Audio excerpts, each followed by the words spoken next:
नमस्कार दोस्तों, आज आपके सामने मैं फिर से एक बार आया हूँ। और एक सज्जन ने कमेंट्स किया था कि नरेंद्र करके थे, उन्होंने बहुत बढ़िया कमेंट्स किया था कि सर यूरिक एसिड की जो समस्या है इसको कम कैसे किया जा सकता है।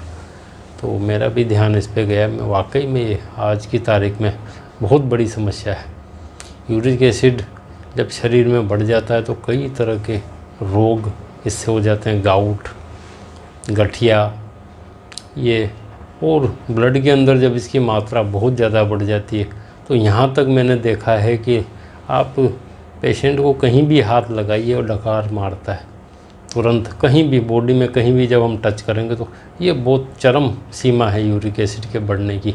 ऐसे कई केसेज मेरे सामने इस तरह के आए हैं। तो वाकई में यूरिक एसिड आज के समय में एक बहुत बड़ी समस्या है और इससे लोग परेशान रहते हैं और इसका ट्रीटमेंट नहीं है। मॉडर्न साइंस भी इसमें ज़्यादा कुछ नहीं कर पाते। आयुर्वेद में काफ़ी हद तक इसको कवर किया जा सकता है। तो उसी पे आज हम थोड़ी चर्चा करेंगे। आखिरकार ये परिवार तो बनता क्यों शरीर में, तो उसका मुख्य कारण है हमारी दिनचर्या, हमारा रहन सहन, हमारा खान पान। ये सबसे मेन है हर डिजीज, बीमारी के लिए ये मुख्य कारक है कि हम किस तरीके से पूरा दिन व्यतीत करते हैं, किस तरीके से हम आहार विहार करते हैं, हमारे आचार विचार, हर चीज़ का इन बीमारियों पे फर्क पड़ता है। यूरिक एसिड, अनियमित दिनचर्या और के कारण जब पाचन तंत्र हमारा कमज़ोर पड़ जाता है तो इससे जो पाचन के दौरान प्यूरिन के टूटने से यूरिक एसिड बनता है, यूरिया बनता है, लेकिन वह जब बहुत ज़्यादा टूटता है तो फिर यूरिक एसिड में कन्वर्ट हो जाता है। और ये यूरिक एसिड एक तरह से फ्री रेडिकल है, बॉडी के अंदर टॉक्सिन के रूप में ये होता है और क्रिस्टल के रूप में, छोटे छोटे क्रिस्टल के रूप में हमारे जॉइंट्स के अंदर जमा हो जाता है, जो आगे जाके गठिया का रूप ले लेता है और जॉइंट बेकार हो जाते हैं। इसमें उंगलियां मुड़ जाती है, अंगूठे मुड़ जाते हैं, इसके जॉइंट उंगलियों के पोर में मोटे हो जाते हैं। तो ये बहुत सारी सिचुएशन है। आजकल काफ़ी रोगी इसके आपको मिलेंगे। तो इसको कम कैसे किया जाए, इस पे आज हम चर्चा करते हैं।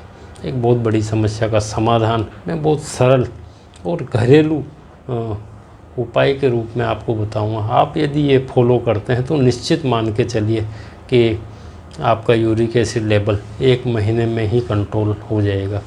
इसकी सबसे बढ़िया और रामबाण जो औषध है वो है खाने का सोडा। आयुर्वेद में इसको मधुर क्षार कहते हैं और बेकिंग पाउडर आप लोग कहते हैं, सोडियम बाइकार्बोनेट भी इसको कहते हैं।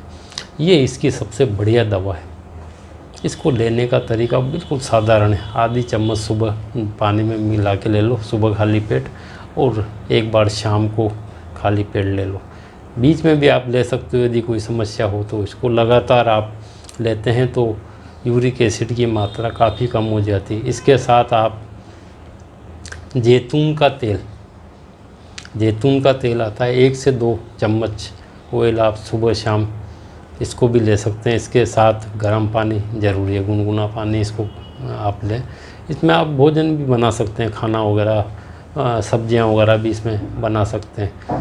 तीसरी जो सबसे मेन चीज़ है, इसमें जॉइंट के अंदर ड्राइनेस बहुत ज़्यादा रहती है, उसको कवर करने के लिए हमें फ्लैक्स सीड ऑयल की बहुत ज़्यादा आवश्यकता पड़ती है, क्योंकि इसमें ओमेगा 3 होता है और ये कार्टिलेज की नमी को बनाए रखता है। अपने जो भी टॉक्सिन्स वगैरह हैं बॉडी के अंदर उसको बाहर निकालने में काफ़ी मददगार होता है। तो तीसरी जो और महत्वपूर्ण चीज़ ये है, ये जिसको अलसी हम कहते हैं और इंग्लिश में फ्लैक्स सीड कहते हैं, इसका ऑयल होता है। ये ऑयल को आप सब्जी के रूप में काम में ले सकते हैं। इसके कैप्सूल भी बाज़ार में आते हैं, वो कैप्सूल भी ले सकते हैं, या इसको अलसी को वैसे भी आप सेवन कर सकते हैं। 1 चम्मच सुबह शाम कच्चा खाना खाने के बाद में इसको लिया जाता है। यदि ये दोनों तीनों चीज़ें आप लगातार लेते हैं, 1 महीना भी यदि आपने इसको सेवन कर लिया तो ये निश्चित माने का आपका यूरिक एसिड बिल्कुल कंट्रोल हो जाएगा। और इसके बाद चिकित्साएं तो बहुत है। आयुर्वेद में इतनी इसकी मेडिसिन बताई गई है, लेकिन वो अपन उन पे नहीं जाना चाहते, क्योंकि अपने घर में क्या क्या चीज़ें हैं, किन से ठीक कर सकते हैं। इसके अलावा बहुत सारी चीज़ें हमारे घर में हैं। तुलसी है, तुलसी भी यूरिक एसिड को कम करने में बहुत कारगर सिद्ध हुई है। कम से कम 20 पत्ते आप तुलसी के रोज़ाना यदि लेते हैं तो यूरिक एसिड की मात्रा बहुत जल्दी कंट्रोल हो जाती है।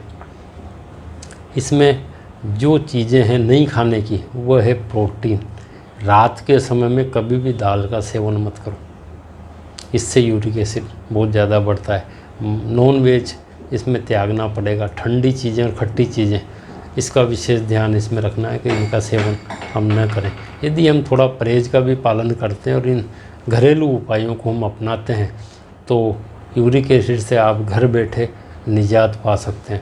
और भी आपको इस संबंध में कोई जानकारी हो तो मुझे कॉल करके जानकारी ले सकते हैं। नंबर आपको स्क्रीन पे मिल जाएंगे, है ना। धन्यवाद। यदि ये जानकारी आपको अच्छी लगी हो और तो इसको शेयर कीजिए ऐसे लोगों के बीच में जिनको यूरिक एसिड वाकई बढ़ा हुआ है, तो उनको भी इससे काफ़ी लाभ होगा। और आपको भी, जिसको भी है, वो आप लेके देखें सिर्फ 1 महीना। 1 महीने बाद आप यूरिक एसिड का लेवल चेक करवा लें, आपको निश्चित रूप से उसमें फ़ायदा मिलेगा। धन्यवाद। जय हिंद, जय आयुर्वेद।